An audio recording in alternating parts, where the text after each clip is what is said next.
हमारे इस as target study में। और आज हम लोग पढ़ने वाले हैं क्लास 10 के केमिस्ट्री का चैप्टर नंबर 2, जिसका नाम है अम्ल क्षारक एवं लवण। तो बच्चों चलिए हम बिना देरी किए हुए क्लास को स्टार्ट करते हैं और देखते हैं कि काष्ठीय सोडा का रासायनिक नाम एवं सूत्र क्या है। तो बच्चों काष्ठीय सोडा का जो रासायनिक नाम है वो है सोडियम हाइड्रोक्साइड और इसका सूत्र जो है वो है NaOH। तो चलिए आगे बढ़ते हैं और देखते हैं कि काष्ठीय सोडा बनाने की विधि को लिखे। तो बच्चों देखिए, सोडियम क्लोराइड जलीय विलयन में विद्युत धारा प्रभावित करने पर, यानी जब सोडियम क्लोराइड जलीय विलयन में विद्युत धारा प्रभावित करने पर, यानी जब विद्युत धारा प्रभावित करते हैं तो ये अपघटित होकर हाइड्रोक्साइड, क्लोरीन और हाइड्रोजन का निर्माण करता है। ठीक है बच्चों, अब इस क्रिया को क्या कहते हैं? कलोर क्षार प्रक्रिया कहते हैं। बच्चों आप सूत्र देख सकते हैं 2NaCl प्लस 2H2O समीकरण 2NaOH plus Cl2 plus H2। तो बच्चों चलिए आगे बढ़ते हैं और देखते हैं धोने का सोडा का रासायनिक नाम क्या है। तो बच्चों धोने का सोडा का रासायनिक नाम है सोडियम कार्बोनेट डेकाहाइड्रेट और इसका सूत्र है Na2CO3LOH2 डिग्री। तो बच्चों चलिए आगे बढ़ते हैं और देखते हैं कि धोने का सोडा का रासायनिक विधि लिखें, यानी धोने का सोडा का जो रासायनिक विधि है उसको लिखने के लिए बोला है। तो बच्चों यहाँ पे है कि बेकिंग सोडा को गर्म करके क्या करेंगे? सोडियम कार्बोनेट बनाते हैं। यानी बेकिंग सोडा को जब हम गर्म करेंगे तो क्या हो जाएगा? बेकिंग सोडा या कार्बोनेट बन जाएगा, सोडियम कार्बोनेट बन जाएगा। तो बच्चों चलिए आगे बढ़ते हैं और देखते हैं धोने के सोडा का गुणधर्म, यानी धोने के सोडा का गुणधर्म क्या क्या है। तो देखिए बच्चों, सफ़ेद पारदर्शी खादार पदार्थ होता है, यानी धोने का सोडा जो है वो सफ़ेद पारदर्शी खाद्य पदार्थ होता है। तो चलिए बच्चों हम लोग दूसरा देखते हैं। तो दूसरा कह रहा है कि ये जल में घुलनशील होता है, यानी धोने का सोडा जो होता है ये जल में घुलनशील होता है और इसका जलीय विलयन क्षारीय होता है। इसका जो जलीय विलयन होता है वो क्या होता है? तो क्षारीय होता है। और चौथा कहा है कि इसको गर्म करने पर इसके 10 अणु को खो देते हैं और निर्जलीय बनता है।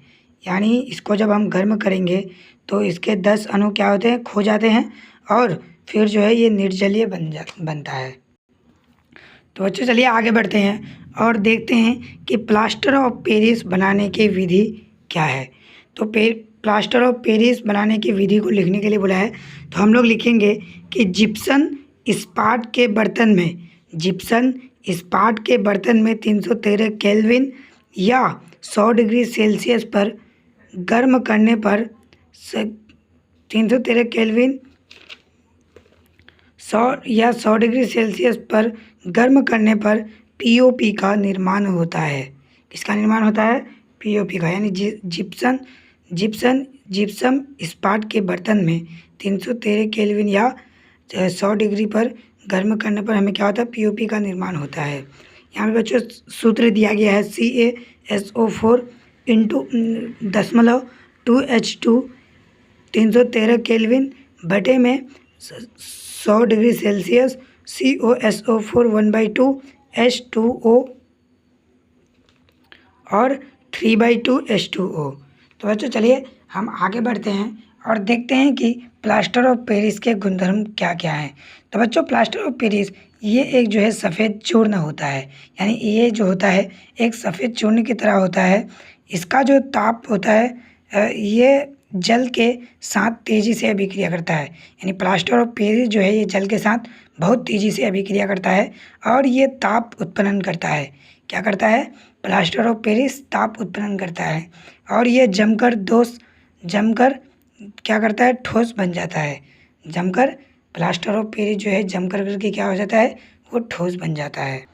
तो बच्चों चलिए अब देखते हैं प्लास्टर ऑफ पेरिस के उपयोग, यानी इसका उपयोग किन किन चीज़ों में किया जाता है। तो ये जो है मूर्ति बनाने में उपयोग किया जाता है। किसमें? जो हम मूर्ति बनाते हैं उसमें उपयोग किया जाता है। और इसका उपयोग जो होता है खिलौने तथा सजावट के सामान बनाने में किया जाता है। यानी जो खिलौना बनता है और जो सजावट की जो वगैरह वगैरह सामान बनती है, ये प्लास्टर ऑफ पेरिस का उपयोग इसमें किया जाता है। और इसका उपयोग जो होता है वो डॉक्टर टूटी हड्डी को जोड़ने में किया जाता है। यानी जब डॉक्टर टूटी हड्डी को जोड़ता है तो प्लास्टर ऑफ पेरिस का उपयोग करता है। और इसका उपयोग सतह को चिकना बनाने में किया जाता है। इसका उपयोग अग्निरोधक पदार्थ बनाने में किया जाता है। यानी अग्नि जो रोधक होता है, अग्निरोधक पदार्थ बनाने में।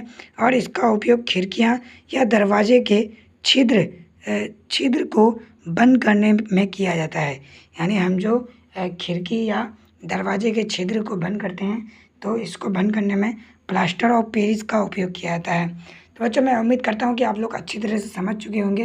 तो चलिए बच्चों, हमारा ये चैप्टर नंबर 2 भी आज पूरा हो गया और अब हम लोग पढ़ने वाले हैं चैप्टर नंबर 3। जब तक के लिए आप सभी को धन्यवाद। चलिए फिर मिलते हैं हम इसी तरह धमाकेदार अगली क्लास में। जब तक के लिए बाय बाय।